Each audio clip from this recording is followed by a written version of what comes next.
Hello to everyone. आज हम पढ़ने जा रहे हैं प्लांट ब्रीडिंग का एक बहुत ही इम्पोर्टेंट टॉपिक जिसका नाम है एपोमिक्सिस या असंजनन। एपोमिक्सिस या असंजनन क्या होता है? एपोमिक्सिस या असंजनन जो होता है, इस प्रकार के जनन में या रिप्रोडक्शन में क्या होगा कि जो सामान्य प्रकार के जो दो टाइप के जनन होते हैं, लैंगिक जनन व अलैंगिक जनन, दो प्रकार के ये सामान्य जनन होते हैं। लेकिन एक दूसरे प्रकार का जनन पाया जाता है अन्य, जिसमें क्या होगा कि सामान्य जनन के अतिरिक्त कोई दूसरा वेजिटेटिव रिप्रोडक्शन या कायिक जनन जिसे कहते हैं, यह पाया जाता है। तो एपोमिक्सिस या जो वेजिटेटिव असंजनन जो होता है, इस असंजनन की प्रक्रिया के अंतर्गत जितने भी फसलीय पौधे होते हैं, इन फसली पौधों के जनन के अंतर्गत लैंगिक जनन या अलैंगिक जनन नहीं होकर के जब इसके अतिरिक्त हम इसका क्या कराएं, अगर कोई दूसरा कायिक जनन कराते हैं या वेजिटेटिव रिप्रोडक्शन कराते हैं, तो इस प्रकार के जनन को हम कहते हैं एपोमिक्सिस। इट मीन्स हम नॉर्मल भाषा में या साधारण भाषा में कहें तो इस प्रकार के जनन में बिना निषेचन हुए ही, बिना निषेचन के ही क्या होगा, भ्रूण या एम्ब्रियो का बनना शुरू हो जाता है। तो इस बिना निषेचन के भ्रूण का निर्माण होना क्या कहलाता है? एपोमिक्सिस या असंग जनन कहलाता है। बिना निषेचन के भ्रूण का निर्माण, भ्रूण का निर्माण क्या होगा? असंग जनन, असंग जनन कहलाता है, असंग जनन कहलाता है। या इसकी हम एक और परिभाषा देखें तो होगी यह, फसली पौधे जो भी हैं, फसली पौधों का जनन, फसलीय पौधों का जनन लैंगिक युग्मक के, लैंगिक युग्मक के, लैंगिक युग्मक के संलयन से, लैंगिक युग्मक संलयन से के अतिरिक्त इनमें लैंगिक युग्मक मेल गैमेट्स और फीमेल गैमेट्स जो होते हैं वो मिलते नहीं हैं। इनका न तो निषेचन होता है न ही फ्यूजन होता है। ये डायरेक्ट बिना फ्यूजन के ही क्या हो जाते हैं, एम्ब्रियो के अंदर परिवर्तित हो जाते हैं और कायिक जनन के द्वारा ये क्या कर लेते हैं, नए भ्रूण का निर्माण करते हैं। तो इस प्रकार का जो जनन होगा वो क्या होता है? असंग जनन या एपोमिक्सिस कहलाता है। तो लैंगिक युग्मक के संलयन के अतिरिक्त कायिक जनन, कायिक जनन भी हो सकता है या फिर कोई और अदर मेथड जो होगा या अन्य विधि के द्वारा, अन्य विधि द्वारा होना क्या होगा? असंग जनन,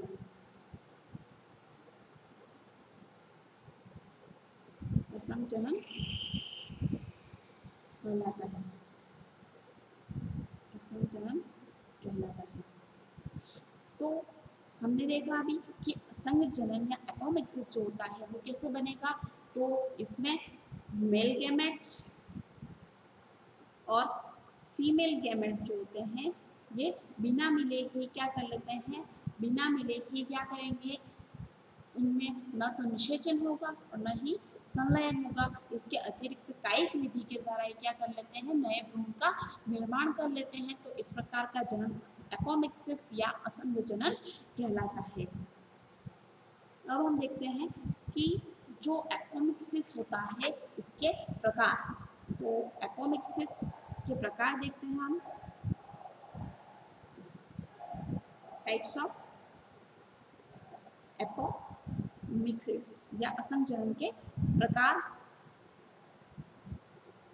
तो इसका जो पहला टाइप होगा, ये पहला टाइप होगा first sporophytic apomixis, sporophytic phytic apomixis,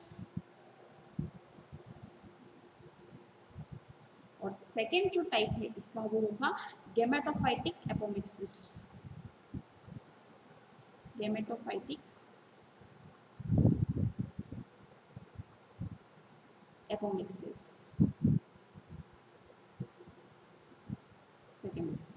तो जो स्पोरोफाइटिक एपोमिक्सिस होता है इसको तो हम कहते हैं बीजाणुद्भिद असंजनन, बीजाणुद्भिद असंजनन। और सेकंड जो होता है जो गैमेटोफाइटिक है इसको हम कहते हैं युग्मकोद्भिद असंजनन। युग्मकोद्भिद असंजनन, युग्मकोद्भिद असंजनन।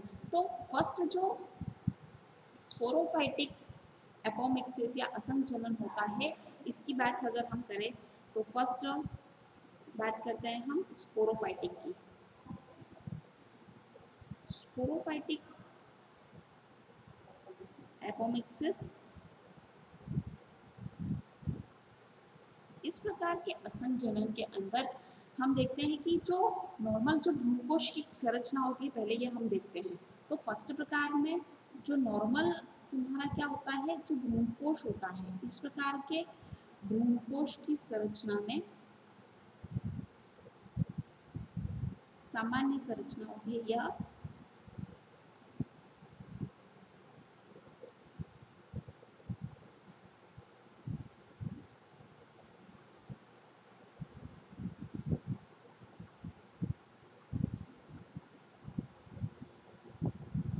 सामान्य प्रकार के भ्रूणकोश की संरचना में जो सबसे बाहर की तरफ होता है इस भाग को तो हम कहते हैं इंटेग्यूमेंट या अध्यावरण के नाम से यह जाना जाता है।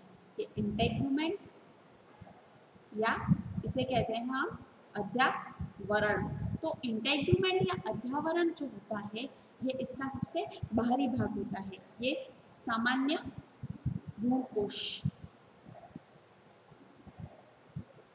तो अब हम देखते हैं कि जो स्पोरोफाइटिक एपोमिक्सिस है वो किस प्रकार से का इसकी संरचना होती है। तो सबसे पहले इस प्रकार के असंग जनन में या एपोमिक्सिस के अंतर्गत क्या होगा कि जो एम्ब्रियो का निर्माण होता है या भ्रूण का जो निर्माण होगा वह भ्रूण का निर्माण कहाँ होगा।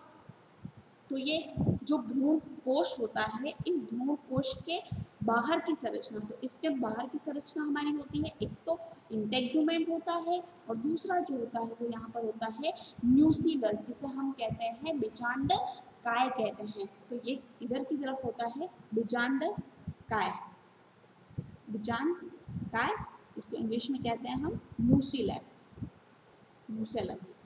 तो ये दो भाग जो होते हैं एक अध्यावरण या इंटेग्यूमेंट और दूसरा जो होता है बीजांड काय, और ये होता है वो होता है भ्रूणकोश, भ्रूणकोश या एम्ब्रियो सेक। इसके अंतर्गत क्या होता है एक होती है यहाँ पर अंडकोशिका या इसको कहते हैं ध्रुवीय केंद्रक या पोलर न्यूक्लियाई भी कह सकते हैं, और इसके 3 ऊपर की तरफ कोशिकाएं होती है और 3 होती है नीचे की तरफ। ऊपर वाली जो 3 कोशिकाएं होती है इसे हम कहते हैं प्रतिमुखी कोशिकाएं, प्रतिमुखी कोशिका या इसको कह सकते हैं इंग्लिश में एंटीपोडियल सेल, एंटीपोडियल सेल। और ये जो बीच में जो एक कोशिका है वो होती है हमारी पोलर न्यूक्लियाई, पोलर न्यूक्लियाई या ध्रुवीय केंद्रक या ध्रुवीय केंद्रक, ध्रुवीय केंद्रक। तो इस प्रकार से, और इसके नीचे की तरफ 3 कोशिकाएं हैं। इसमें जो नीचे वाली 3 कोशिकाओं में से एक जो बीच वाली कोशिका है यह तो होती है हमारी अंड कोशिका या इसे हम कहते हैं एग सेल, अंड कोशिका या एग सेल। और इसके दोनों तरफ जो यहाँ पर इस प्रकार की संरचना है ये, तो ये 3 प्रकार की है। तो एक तो है यह अंड कोशिका और दूसरी जो 2 कोशिकाएं इसके दोनों तरफ होती हैं यह दोनों कोशिकाएं हमारी होती है सहायक कोशिका या इसको हम इंग्लिश में कह सकते हैं सिंग्रिड सेल, सिंग्रिड सेल। तो इस प्रकार से हमने इसी स्ट्रक्चर के अंदर देख लिया कि भ्रूणकोश की जो संरचना में कौन कौन से मुख्य भाग होते हैं। तो मुख्य भाग बीजांडकाय, इंटेग्यूमेंट या अध्यावरण, दूसरा होता है पोलोन्यूक्लिया या ध्रुवीय केंद्रक, प्रतिमुखी कोशिकाएं, अंडक कोशिकाएं, सहायक कोशिकाएं, ये सब संरचनाएं मिलकर के क्या बनाती है, एक भ्रूणकोश बनाती है। ये तो था हमारा सामान्य भ्रूणकोश की संरचना। अब हम हमारे टॉपिक में वापस आते हैं। तो जो संरचना होती है वो हम पढ़ रहे थे अभी, स्पोरोफाइटिक एपोमिक्सिस। तो स्पोरोफाइटिक एपोमिक्सिस के अंतर्गत क्या होगा कि जो एम्ब्रियो बनता है या जो भ्रूण का निर्माण होता है, एम्ब्रियो का निर्माण या भ्रूण का जो निर्माण होता है वह कहाँ होगा, जो भ्रूण कोश होता है, भ्रूण कोश एम्ब्रियो सैक या भ्रूण कोश जो है, एम्ब्रियो सैक, जिसको हम कहते हैं हिंदी में भ्रूण कोश। तो इस एम्ब्रियो या भ्रूण का निर्माण कहाँ होगा, तो एम्ब्रियो सैक या भ्रूण कोश जो था, जिसके अंतर्गत क्या देखी थी हमने, एक अंडकोशिका, ध्रुवीय कोशिका और तीसरी थी सहायक कोशिका और अंडक कोशिकाएं थी। तो ये वाली जो संरचना पूरी होती है वो पूरा मिलकर के क्या कहलाता है, एक एम्ब्रियो सैक बनता है। तो एम्ब्रियो का निर्माण उस एम्ब्रियो सैक के बाहर की तरफ होता है, एम्ब्रियो सैक के बाहर होगा। तो एम्ब्रियो सैक के बाहर की तरफ कौन से भाग थे हमारे, तो हमने देखा था अभी कि एक तो था न्यूक्लियस, न्यूक्लियस जिसको हम कहते हैं बीजांडकाय, बीजांडकाय,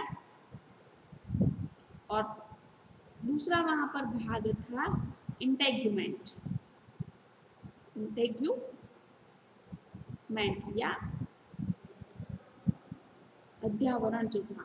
ये दो भाग जो थे वो भ्रूण कोश के बाहर की तरफ थे। तो एम्ब्रियो सैक का निर्माण जो था वो कहाँ हो रहा है, एम्ब्रियो का निर्माण एम्ब्रियो सैक के बाहर जो दो भाग थे, एक न्यूक्लियस और दूसरा जो था इंटेग्यूमेंट, तो इन दोनों ही भागों के क्या होता है, बाहर की तरफ होता है, इन दोनों भाग पर होगा। तो इस प्रकार का जो असंग जनन होता है इसे हम कहते हैं स्पोरोफाइटिक। यहाँ पर इसकी संरचना हम देखते हैं। तो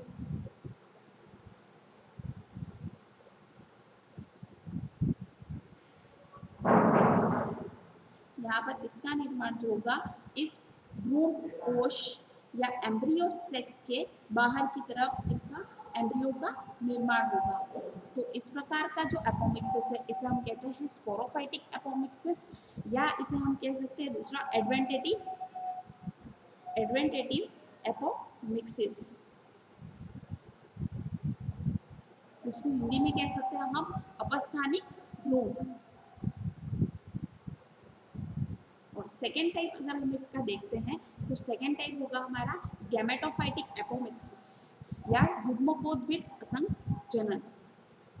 तो सेकेंड है गैमेटोफाइटिक,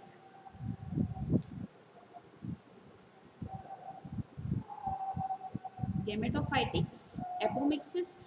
इस प्रकार का जो एपोमिक्सिस होता है ये दो भागों के अंतर्गत डिवाइडेड होता है, या दो टाइप का कह सकते हैं इसको हम। फर्स्ट तो होता है पार्थेनोजेनेसिस, पार्थेनोजेनेसिस,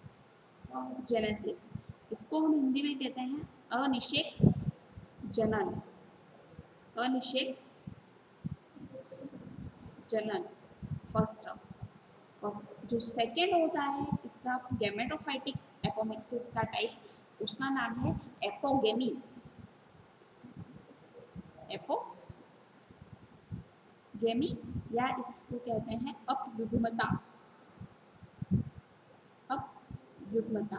तो अब गैमेटोफाइटिक और जो है वो दो भागों के अंदर डिवाइड है, पार्थेनोजेनेसिस और एपोगेमी, दो प्रकार से डिवाइडेड है। तो फर्स्ट जो पार्थेनोजेनेसिस या अनिषेक जनन की अगर हम बात कर रहे हैं तो इस प्रकार के जनन के अंदर क्या होगा कि जो अनिषेचित अंड कोशिका है, मतलब हम जानते हैं कि एपोमिक्सिस पढ़ रहे हैं मतलब यहाँ पर निषेचन तो होता ही नहीं है, मेल गैमेट फीमेल गैमेट्स मिलते ही नहीं है, ये किसी अदर मेथड के द्वारा इनका जनन हो रहा है। तो पार्थेनोजेनेसिस या अनिषेक जनन होता है, इसमें अनिषेचित अंड कोशिका जो होती है या एग सेल जो होती है जो कि नॉन फर्टाइल है या अनफर्टाइल है, तो इसी से अनफर्टाइल सेल्स के द्वारा, अनफर्टाइल एग सेल के द्वारा क्या होता है, डायरेक्टली एक एम्ब्रियो या भ्रूण का निर्माण होता है। तो इस प्रकार के भ्रूण का निर्माण या भ्रूण का विकास जो होता है वो हमारा क्या होता है, पार्थेनोजेनेसिस, या इसको हम कहते हैं अनिषेक जनन। तो इसका निर्माण किस प्रकार से होगा, तो ये जो निर्माण हो रहा है वो अनिषेचित अनिषेचित अंड कोशिका या एग सेल जो है, कौन सी है, unfertile, unfertile unfertile egg cell, और इसी एग सेल्स के द्वारा क्या होता है, डायरेक्टली एम्ब्रियो का या भ्रूण का निर्माण हो जाता है। तो इस प्रकार का डेवलपमेंट या विकास जो है वो क्या होगा, पार्थेनोजेनेसिस या अनिषेक जनन कहलाता है। और सेकेंड टाइप इसका देखते हैं हम, तो एपोगेमी या अपयुग्मता जो होती है, इसमें भी क्या होगा कि जो फर्टिलाइजेशन या निषेचन जो होता है मेल गैमेट्स और फीमेल गैमेट्स का, यह निषेचन या फर्टिलाइजेशन इसमें नहीं होता है। इसमें जो नए जो सेल्स या एम्ब्रियो का निर्माण हो रहा है यह किसके द्वारा होगा, जो एम्ब्रियो सेक के अंतर्गत जो सिनग्रीड सेल्स या सहायक कोशिका, और दूसरी जो होती है हमारी एंटीपोडियल सेल्स या प्रतिमुखी कोशिकाएं, इन दोनों प्रतिमुखी कोशिकाओं और एक सहायक कोशिकाओं के द्वारा क्या होगा, एक एम्ब्रियो का निर्माण होता है। तो इस प्रकार का जो एम्ब्रियो सेक का परिवर्धन होता है वो एपोगेमी या अपयुग्मता कहलाता है। तो इसमें एम्ब्रियो का निर्माण,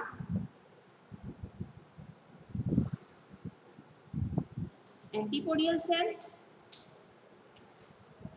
एंटीपोडियल सेल व सिनग्रीड सेल्स के द्वारा होता है, सिनग्रीड सेल्स के द्वारा होता है।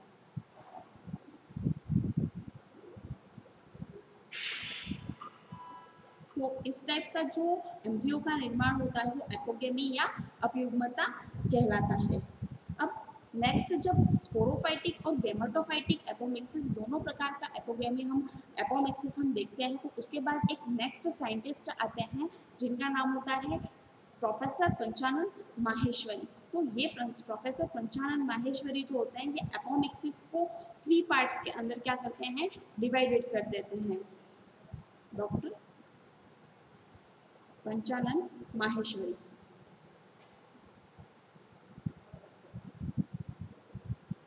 डॉक्टर पंचानन माहेश्वरी, ये एपोमिक्सिस को कितने भागों में डिवाइड किया, 3 भागों में। फर्स्ट जो होगा वो होता है non recurrent, non recurrent. Second जो होगा रिकरेंट, और थर्ड जो होता है एडवेंटेटिव, एडवेंटेटिव एपोमिक्सिस। तो फर्स्ट टाइप अगर इसका हम देख रहे हैं तो फर्स्ट है नॉन रिकरेंट, नॉन रिकरेंट। तो पंचानन माहेश्वरी के अकॉर्डिंग क्या होता है कि जो नॉन रिकरेंट एपोमिक्सिस होता है, तो इस एपोमिक्सिस के अंतर्गत जब भ्रूण का निर्माण होता है या एम्ब्रियो का निर्माण होता है, तो यह भ्रूण का निर्माण किसी भी अगुणित भ्रूणकोश या हैप्लॉइड एम्ब्रियो सेक के द्वारा होता है। और इसमें जो विभाजन होता है या डिवीजन जो होता है वो मियोसिस या अर्धसूत्री प्रकार का विभाजन होता है। और मियोसिस विभाजन के द्वारा क्या होगा कि जो हैप्लॉइड एम्ब्रियो सेक था वो हैप्लॉइड एम्ब्रियो सेक में मियोसिस होता है, और उसके द्वारा एक जो एग सेल्स बनती है वो एग सेल्स भी क्या कैसी बनेगी, हैप्लॉइड सेल्स बनती है या अगुणित कोशिका बनती है। तो इस प्रकार का जो पार्थेनोजेनेसिस विभाजन कहलाता है। तो मतलब इसमें क्या होगा कि एक मियोसिस विभाजन होता है, और इसी मियोसिस विभाजन के द्वारा क्या हो जाएगा, एक हैप्लॉइड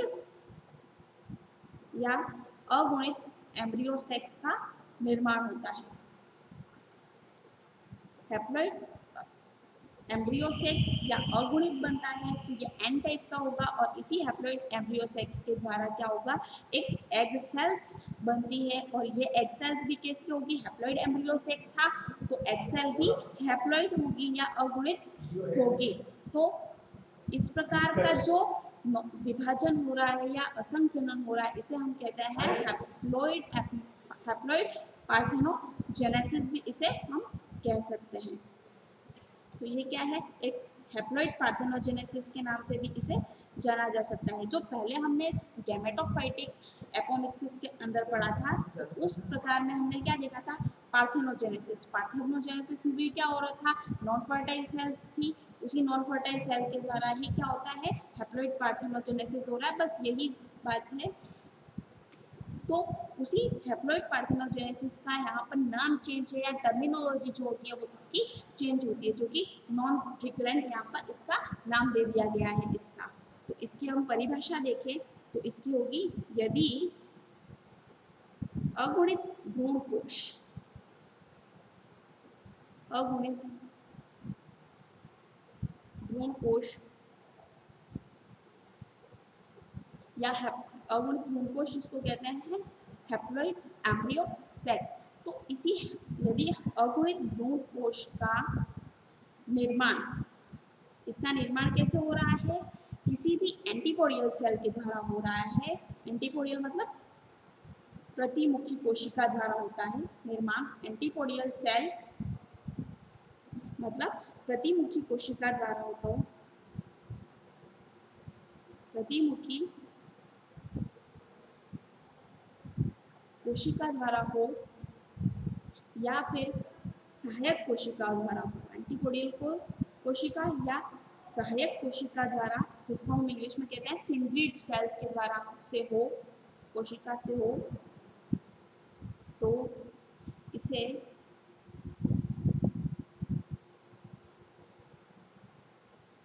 हैप्लॉइड एपोगेमी या हिंदी में कहें तो अगुणित अपयुग्मता भी हम कह सकते हैं, अगुणित अपयुग्मता भी कह सकते हैं। मतलब हमने अभी देखा जो अपयुग्मता थी जो वहां पर क्या थी, सामान्य थी, लेकिन यहाँ पर क्या हो रहा है, हैप्लॉइड प्रकार की है। बस बात वही है, इसकी टर्मिनोलॉजी जो होती है वो टर्मिनोलॉजी यहाँ पर चेंज हो गई है। अब सेकंड देखते हैं हम यहाँ पर रिकरेंट एपोमिक्सिस, रिकरेंट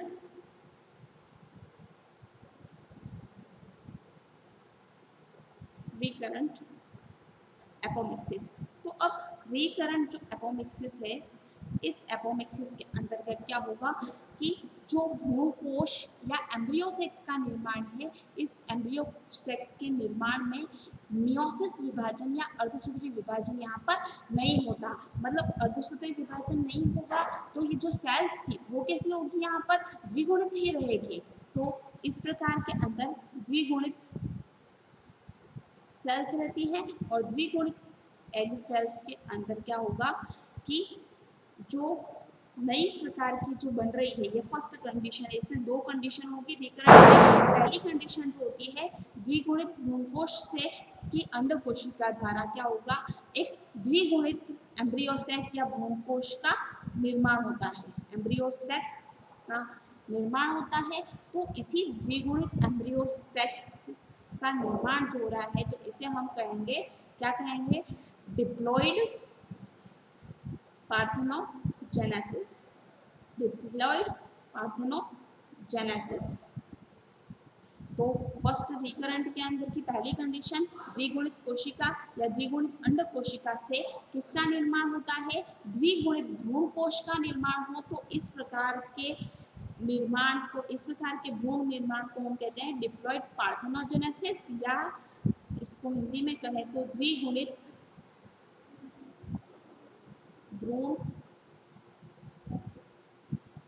या द्विगुणित अनिषेक जनन भी इसे हम कह सकते हैं, द्विगुणित अनिषेक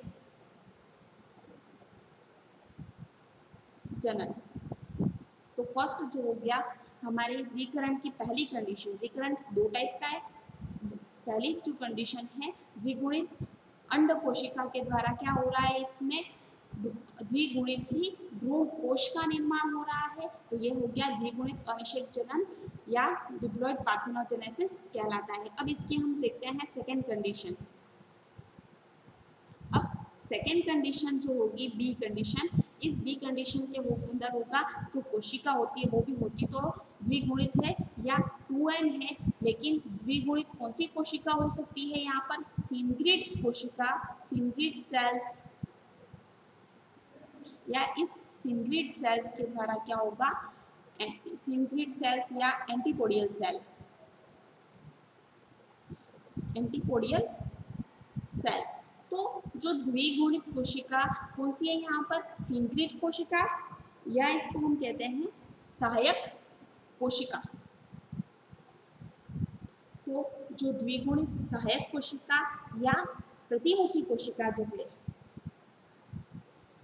प्रतिमुखी कोशिका, तो ये दोनों जो कोशिकाएं होती है सहायक कोशिका या प्रतिमुखी कोशिका, वो क्या करेगी यहाँ पर द्विगुणित ही एम्ब्रियो सेक का निर्माण करती है, द्विगुणित एम्ब्रियो सेक का निर्माण करती है या द्विगुणित भ्रूणकोश बनाती है, द्विगुणित भ्रूणकोश। तो अब इसमें क्या हो रहा है सेकेंड कंडीशन के अंदर, द्विगुणित सहायक कोशिका या प्रतिमुखी कोशिका के द्वारा द्विगुणित ही भ्रूणकोश का निर्माण हो जाता है, तो इसे हम कहेंगे डिप्लॉइड, डिप्लॉइड एपोगेमी कहते हैं, डिप्लॉइड एपोगेमी कहेंगे या द्विगुणित अपयुग्मता कहते हैं, द्विगुणित अपयुग्मता इसे हम कह सकते हैं। पहले वाले में देखा था जब हमने गैमेटोफाइटिक के अंदर एपोगेमी, उसमें क्या हो रहा था, उसमें भी सिंगल कोशिका या एंटीपोडियल कोशिका के द्वारा ही एम्ब्रियो सेक बन रहा है, बस यहाँ पर क्या हो रहा है द्विगुणित हो रही है, बस पहले वाली कंडीशन ही है यहाँ पर भी, लेकिन इसकी जो टर्मिनोलॉजी होती है वो क्या है, टर्मिनोलॉजी यहाँ पर चेंज हो जाती है। तो अब थर्ड कंडीशन हम यहाँ पर देखते हैं एडवेंटेटिव। एडवेंटेटिव हमने जो पहले पढ़ रखा है जिसको हम कहते हैं स्पोरोफाइटिक एपोमिक्सिस, इसको हमने लास्ट में मैंने बताया भी था आपको कि जो स्पोरोफाइटिक एपोमिक्सिस होता है इसे हम क्या कह सकते हैं, एडवेंटेटिव एम्ब्रियोनी भी कह सकते हैं। तो थर्ड टाइप का जो एडवेंटेटिव क्या है, एडवेंटेटिव टाइप जो है, इस एडवेंटेटिव एम्ब्रियोनिक के अंदर क्या होगा, इसे दूसरा पहला तो हम कह सकते हैं, पहले ही हमने पढ़ रखा है इस चीज को कि ये क्या है स्पोरोफाइटिक या बीजाणुद्भिद असंघ जनन है, बीजाणुद्भिद,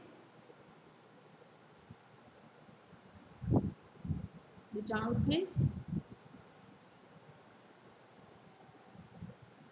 असंघ जनन या स्पोरोफाइटिक,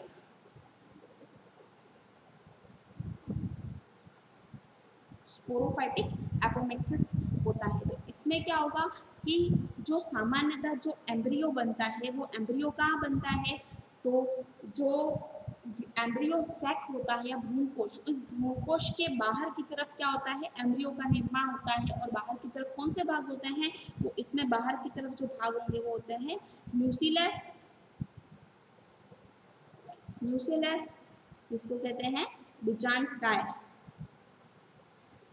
बीजांडकाय या न्यूक्लियस के अलावा दूसरा जो होगा, दूसरा भाग हो सकता है यहाँ पर जिसको कहते हैं इंटेग्यूमेंट, इंटेग्यूमेंट या अध्यावरण।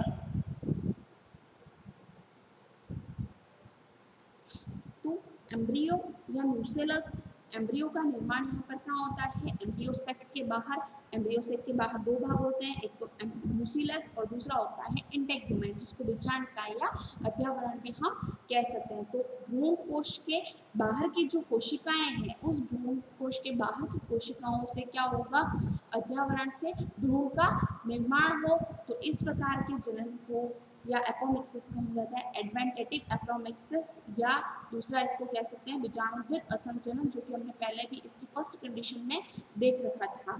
तो इस टाइप से आज की इस वीडियो लेक्चर्स के अंदर हमने देखा कि जो एपोमिक्सिस होता है वो किस प्रकार से होता है।